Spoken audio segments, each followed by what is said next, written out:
Hey, everybody, my name is John Fisher. Welcome to SalesLeads.tv. We're going to do something special for you. We're constantly looking how to improve our rankings on our websites, and you have Google that does most of the ranking, and they're always coming up with updates, and it's kind of like a cat and mouse game. It just never ends. Recently, you had artificial intelligence came out. Everyone said, "Well, what a great idea! Who better to hit a subject and to check off all the boxes that artificial intelligence." So we start using artificial intelligence, and no, you can't use artificial intelligence. Too spammy, and it's not fair to the consumer because it's not like direct words and blah blah blah blah blah. And it's like you can't win no matter what you do with these guys. And just if I was a big corporation, it's one thing, and if I had a big budget, that I could go ahead and hire a team of guys. And I'm not a victim, guys. I've been doing very, very well for myself. And for a long time, we had no problems with Google, man. We were killing it. We really were. And we were doing some simple stuff and just, doing what they wanted us to do, playing it simple. And anyway, so I'm coming up with a new trick today. I'm going to take artificial intelligence and I'm going to critique it. The big thing they had with the artificial intelligence was it was generic and it wasn't really like, me communicating with you. So I'm going to go ahead and tell you that from being in this business for 32 years, I've got intelligence also. And mine's not artificial, number one. And number two, I'm going to take on AI. I'm going to read what AI has to say about this particular word, keywords, leads for sale, and I'm going to critique them, and let's see how close we are. Let's see, may the best man win, may the best source of information win. So, let me see, leads for sale. So they start off by saying that we cannot provide information on the purchase of sales of leads, which that's kind of cool. Leads are individuals or businesses that have expressed an interest or a particular product or service and may be contacted by marketers or salespersons it offers. However, if you are looking to generate leads for your businesses, there are several legitimate ways to do so.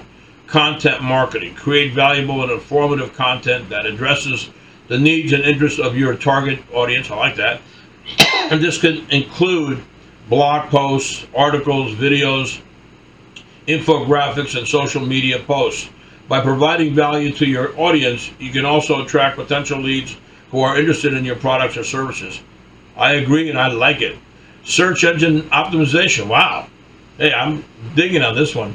Optimize your website for search engines so that the potential leads can find your business when searching for relevant keywords. This can include optimizing your website content, mega tags, and building high quality backlinks. Email marketing. Okay, so email marketing, before we see what they say, you got to be very careful with email marketing because number one, it's got to be double opt-in. A lot of people say, oh yeah, this is an opt-in list, but they opted into somebody else, not to you. And it's very, very tricky, email marketing. First of all, the returns are very low, less than, 0.2%. So like for every 100 you send out, half of one person, may respond to you. I mean, it takes a lot of email to get any kind of action. But let's see what they say. Email marketing: build a list of subscribers who are interested in your products or services and send them targeted emails and offer and promotions. Be sure to obtain permission from subscribers before sending emails to ensure compliance with anti-spam laws. I like that. But how do you get permission from them? So you got to look up, double opt-in and what's the proper way of sending emails out. And then, your service provider, the guy, whoever you do your emails with, if they see you sending out massive amount of emails, they're going to stop you. It's going to be a real problem, and then you have to send out massive amount of emails to get any kind of action. So like a small guy like me, I've got a client base of about 500 clients. My people, MailChimp or whoever it is I'm using, they're used to like once a month, twice a month, me sending out emails to my people, and that's cool. But if all of a sudden I would send out 5,000 or 10,000 emails, I would quickly find out what's going on. They get pissed off real quick, and believe me, you can't do that. So you got to be very, very careful with email marketing. Remember, yeah, I agree with email with your clients that you've already opted in, and that's cool. But if you're doing or thinking about doing any kind of mass emails, you got to be very, very careful. People say, "Oh, well, I do it offshore." Yeah, well, guess what? Your email says for information dial 800-555-5555, and then who answers the phone? You do. So if they want to find out who did the email, they're going to find out from the 800 number or whatever the number or return number is on there. They're not going to see it's coming from Bulgaria and bouncing off Hungary. Come on, guys, be careful here. Social media marketing. Use social media platforms such as Facebook, Twitter, and LinkedIn to engage with potential leads and share valuable content. You can also use social media advertising to target specific audiences with other promotions. So the problem with that is I've never seen a lot of success with Facebook ads, number one. Number two, LinkedIn, I believe in 100%. I think it's a great platform. But you have to be careful of what you're allowed to do, not only from the government side, but Facebook and these people, man, they're going to review that ad and they reject so much stuff. It's crazy. I have a dating app right now that I'm trying to get up and going, and it's one's Latin connections, one's Jewish connections. One of them is Asian dating, and they're saying, well, these things look too much similar. They look very similar. But they are. I mean, I'm not making one for all three sectors or arenas. I'm making one for Latin people. I'm doing one for Asian people. I'm doing one for Jewish connections. And the apps look too much alike, and it's like, holy smokes, So not only do you have the actual various agencies, taking a look at what you're doing, but when you get into these social media platforms, they're out of their mind. I mean, the scrutiny that they use is ridiculous. Pay-per-click. Pay-per-click advertising uses PPC advertising platform. They're going to hate me for this. Such as Google AdWords, Bing Ads, targets special words, demographics. PPC advertising can be an effective way to generate leads, but can be costly and not managed properly. And just so you know, one of the tricks they use, that's why we started doing our own internet marketing, because they got us started on the pay-per-click, and I started looking at the words that we use. I'm saying, like, what the hell is going on? And then, some guy that had a company just like that was bragging about how much money he was making. And I said, well, how do you make your money? He goes, we just throw in all kinds of crap keywords. We don't care about the keywords. We care about how much money they spend. Because we get 10%, 20%. In their case, they were getting 30% of the pay-per-click campaign. So it was all about stuffing that campaign to make as much money as possible.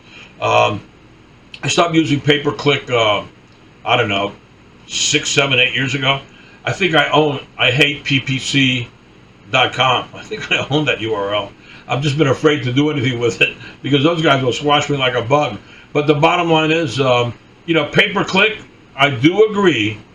If I had a gym in Hollywood, Florida, and I wanted to attract people in that certain zip code or, a 5-mile radius of that gym, there's nothing better than pay-per-click for that particular arena. But nationwide, I highly not recommend it. Referral marketing. Encourage satisfied customers to refer their friends and family to your businesses. You can offer incentives such as discounts, rewards to customers who refer new leads. I 100% agree. It's important to note that lead generation takes time and effort, and there are no guarantees that all the leads will convert into customers. It's also important to ensure that your lead generation strategies comply with all relevant laws, regulations, including spam laws and privacy. And this AI covering his butt. If you're interested in purchasing leads, it's essential to do your research and work on reliable lead generation companies.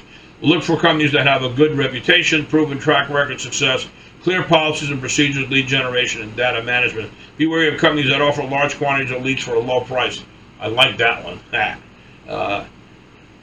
As these leads may not be high quality. And which brings me to Info USA, Lead Genie, Sales Genie, I don't even know what they're called. But, we sell accredited investors and we sell numismatic coin buyers. And you're not going to do anything with a generic modeled information. That's what they sell, guys. They sell phone book, and they take a zip code, they take all the net worths, and then they average in whatever that average is, they divide it, and everybody gets that number. The age, that they get that age, house value, and so on. So it's maybe 60% accurate. They've never been vetted. They never bought a numismatic coin. They never, no one ever called them up and asked them, "Do you make 200,000 a year?" They have the assumption because he lives in I'm in my house right now. This guy's home there is worth maybe 500,000. My home's worth 900,000. That one's worth 1.2 million. This one's worth maybe 800,000. This one's worth maybe 750. So, what's my house worth? I'm 72. How accurate is that information going to be? It's not going to be very accurate. So, yeah, I agree 100%. One thing they didn't mention is the Federal Trade Commission. There's going to be phone numbers on there. You've got over 250 million people on do not call. You're not allowed to make phone calls unless you scrub them against a do not call, and you can't scrub unless you have a SAN number, and a SAN number costs money. So the problem is, if there's 250 million people on a do not call, how many people have left the United States that you can't call? So this law is going to have to be handled sooner or later, because I'll tell you right now, not a lot of people are getting SAN numbers, and and then people are scrubbing lists without a SAN number. It's become a real mess. If you have a SAN number, I'm a service provider, and I'll scrub your leads for you. If you don't have a SAN number, you want one, we'll get you one. You got to pay $65 an area code. If you don't want a SAN number and you want to buy leads from me, you'll sign an indemnity form that says that there's risk involved. That's your problem, because I can't scrub a list if I don't have a SAN number, and I can't scrub your list unless you have a SAN number. Also, I'm not selling you Pennsylvania, Montana, South Dakota, North Dakota, Hawaii, Alabama, and California. Overregulated. I choose not to sell their leads. I don't want a headache, for you people. I want your checkbook open. I know it's a lot of information, but if you have any questions whatsoever, feel free to call me, John Fisher, 561-239-0364. Have a beautiful day, and God bless.